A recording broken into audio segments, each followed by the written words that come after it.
Welcome to our weird world, where each week we gather around the bonfire to uncover the world's most fascinating legends and mysteries. Tonight, we bring you a story of the Nuckelavee, so sit back, relax, and let the flames of our virtual campfire show us the error of our ways before something else does it for us. The wind howled over the bleak and rugged Orkney Islands, a place where the ocean's fury carved crags into the land where the mist hung perpetually, shrouding the world in a gray veil. The villagers of Kirkwall were accustomed to the isolation, the salty air, and the haunting beauty of their home. But there was one thing they feared above all else: the Nuckelavee. An old tale whispered through the generations spoke of the Nuckelavee as a skinless horror, half human, half horse. Its muscles glistened with exposed veins, its breath reeked of decay, and its bloodshot eyes burned with an unearthly light. The beast was bound by no moral code, only anger and insatiable hunger for destruction. For decades, the beast had not been seen. People whispered that it had slumbered or perhaps been banished by some unknown force. But stories of disappearances, livestock drained of blood, fishermen lost on waves and clear nights, persisted, keeping the fear alive. When Ewan McAllister, a marine biologist, arrived at the village from Glasgow, he thought the locals' tales were nothing more than superstition. He was there to study the unique marine life in the surrounding waters, hoping to uncover some new species for his research. He rented a weathered stone cottage near the cliffs and quickly became talk of the village. City boy, they called him, muttering about how he had no respect for the land or the sea. Ewan dismissed their murmurs. He believed in science, not legends. But there was one villager who intrigued him, a woman named Morgan, whose sharp eyes and wild curls gave her an almost otherworldly presence. She lived alone on the edge of the village, her small garden filled with protective charms and herbs. "Morgan," Ewan asked one evening at the pub, "what do you know about the Nuckelavee?" The room went silent. All eyes turned to Morgan, who set down her pint and stared at him. "It's not something to ask about lightly," she said in a voice as rough as the waves, "and not something to mock." Ewan smirked. "I'm not mocking, I'm curious." Morgan leaned in close. "The Nuckelavee isn't a story, lad. It's a curse. One that comes when the land is disrespected or the sea is wronged. Mark my words, if it stirs, no one will be safe." A week after their conversation, something strange began to happen. Ewan had set up his equipment by the shore, scanning the waters for unusual activity. However, instead of a new species, he found only death. Fish washed up on the beaches in droves, their eyes bulging and their bodies twisted unnaturally. The villagers were distraught. Fish were their lifeblood, and this sudden devastation threatened their very survival. "It's the Nuckelavee," Morgan warned. "It's angry." Ewan laughed her off, blaming pollution or underwater seismic activity. But his confidence faltered when he reviewed his underwater footage one evening.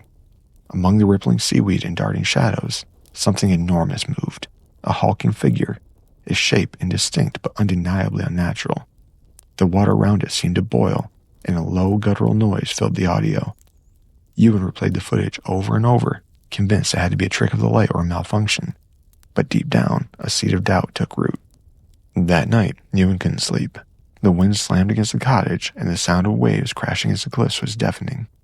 Finally, he decided to clear his mind with a walk along the shore. The beach was desolate, the moon hidden behind thick clouds. As Ewan walked, the air grew colder, the wind stilling unnaturally. Then, he smelled it, a sickly, rotting stench that made his stomach churn. He turned and froze.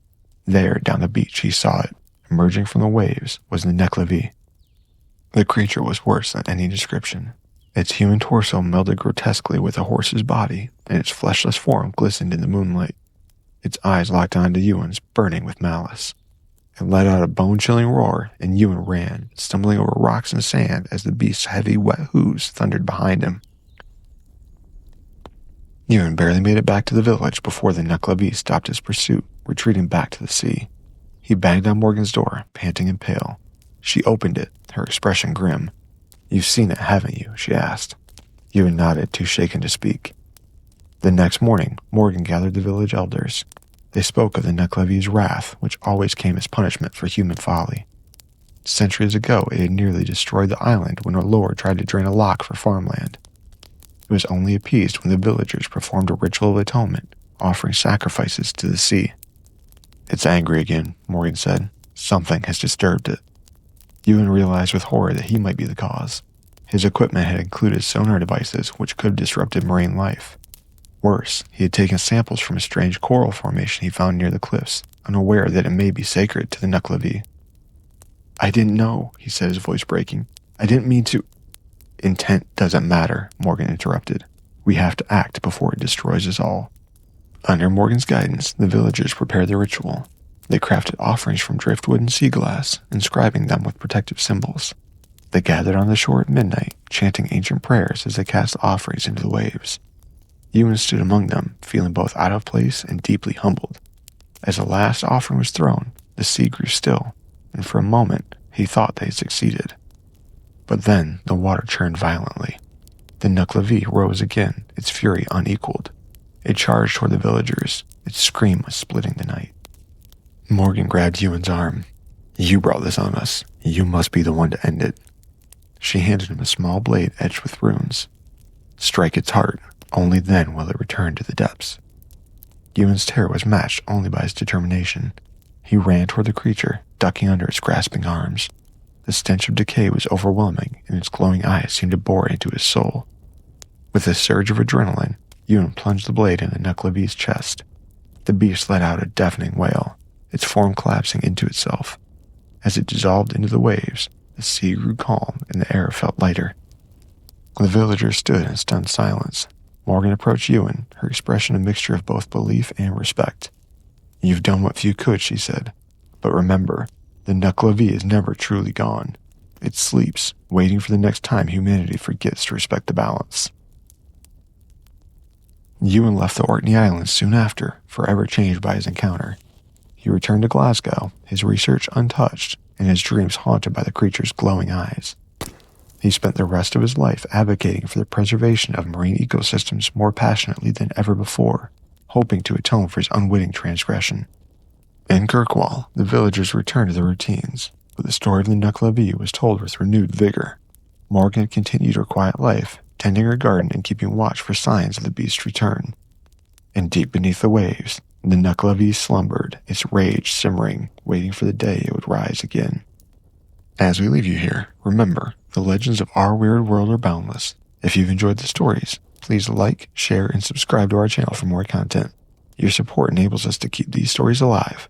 Until next time, stay curious and always respect the sea and what lies within it.